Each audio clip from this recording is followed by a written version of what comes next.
Good day, sir. I'm Kyle Christian Unde from Section 2F Major in Power Plant. Here is my report, sir. The title is Second Homecoming and the Liga Filipina. First, Rizal arrested, jailed in front of Santiago, July 1982, Wednesday. Rizal went to the Malacanang mga tani, to resume his series of the interviews with Governor General. The general should confronted leaflet were annotate Pavres frails. 4. Frails. Rizal denied having those leaflets despite his denial and insistent demand for investigation. He was placed under arrest, escorted to Fort Santiago by Ramon Dispaul, the new NIPO and the of Governor General.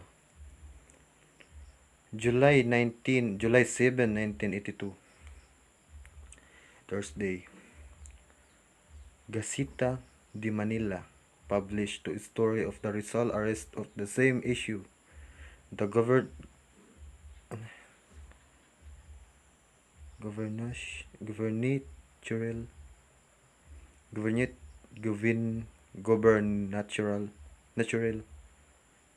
decree gave him the reason for Rizal deportation as follows. Rizal published books and articles abroad which show disloyalty as Spain, which was frankly Catholic, and the July 6, 1982, Wednesday, Rizal went to the Malacanang resume. Continue na. Rizal published book articles abroad which show disloyalty to Spain, which were frankly Catholic and prudently anti-fair. Number 2. A few hours after his arrival, there was found in his package a bundle of the handbills annotated Pavres fields. Third is his novel El Filibusterismo was dedicated to the memory of the three traitors. Fourth is the end of the which he pursues in his efforts and writing is to tear from the loyal Filipino breeds treasure of our Catholic faith. July 15, 1982, 12:30 a.m. Rizal was brought under heavy guard to the Termes Cebu, which was sailing to the captain. 1 a.m. The steamer under the Capitan de Gras departed, sailing to south, passing Mindoro and Panay. July 17, 1982, reached Dapitan at 7 in the evening. Capitan del Glas handed the Rizal over the captain, Ricardo Carnicero, Spanish commandant the Dapitan. The same night, Rizal began his exile in the Dapitan, which would last until July 30, 1986, a period of the 4 years. He writes, ang mga karapatan ng mga tao, the right of man, proclaimed by the French Revolution in 1789. About the same 1891, he wrote a Nation Española, the Spanish nation, which is the apparel to Spain right to wrong done to Columbus tenants.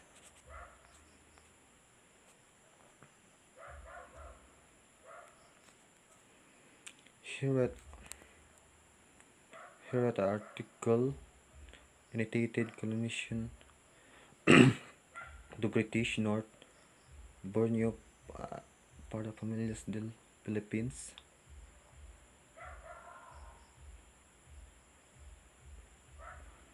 He illustrated in the same idea in another article in the Spanish Proyecto de Colonización del British North Borneo por los Filipinos, project of the colonization of British North Borneo by the Filipinos. June 1992. June 1892. He read a La Mano Rosa, the right hand, which denounced for the frequent outbreaks and international fires in Manila. May 1892, Rizal made up his mind to return to Manila. The decision was spurred by the following: to confer the governor Dispal regarding his Borneo colonization project. Second is to establish the Liga Pilipina in Manila.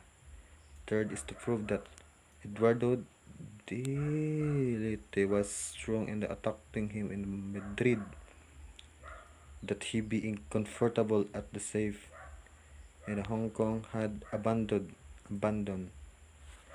the country cause.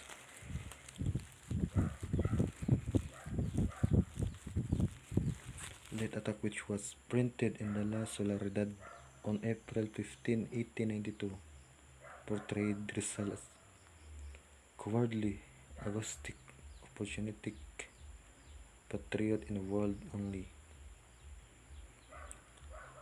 I'm more convinced that yourself to be carried away, friends, enemy. If you the article has harmed me, it would harm the interest of the Philippines.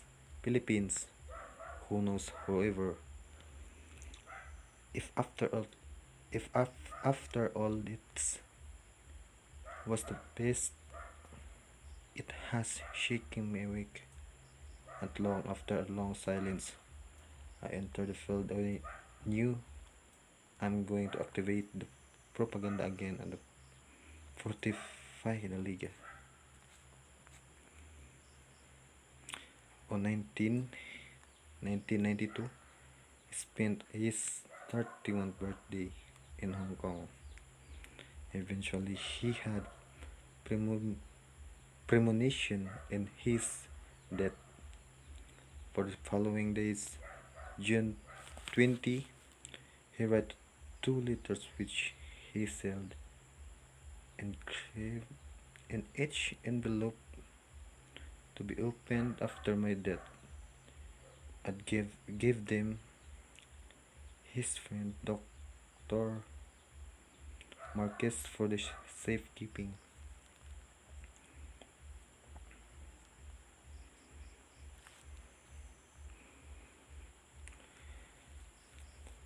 Rizal falls into a Spanish trap. The Spanish consul general sent Governor Despal that the victim in his trap. On the same day, a secret case was filed in Manila agent Rizal and his followers for anti-religious and anti-patriotic agitation.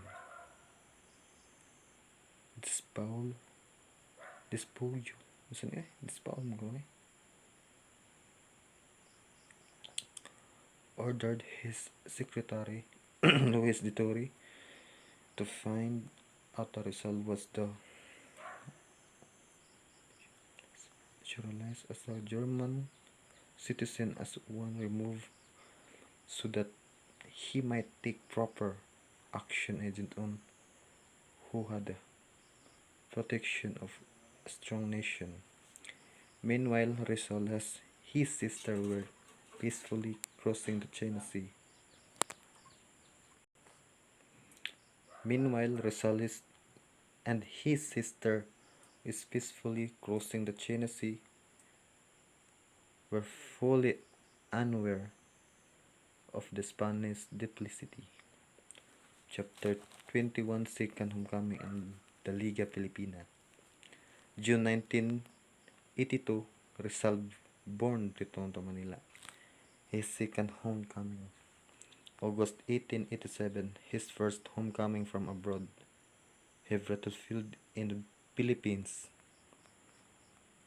2 months after December 31, 1891, he reiterated disbelief in the letter of Mentrit. I believe that the La Soralidad is no longer out battlefield now. It's a new struggle. The fight is no longer in Madrid. On June 26, 1892, at noon, Rizal and his widow sister Lucia, wife of the late Mariano Harbosa, arrived in Manila. Rizal described his second homecoming. I arrived at Manila on June 26, 1892, Sunday at 12 noon. I was met by many carabiners headed by a mayor. There was addition one captain and one sergeant of the veteran civil guard. I came down with the luggage and they expected me at the costume house. From there, I went to the hotel, the Orient, with a carpet room, no 22, facing the Church of Binondo. In afternoon, at 4 o'clock, he went to Malacanang man ata ni. Malakanan. Paris to seek audience with the Spanish Governor General Elogio Dispal Cundidi Caspi. He was told to come back at the night of 7 o'clock.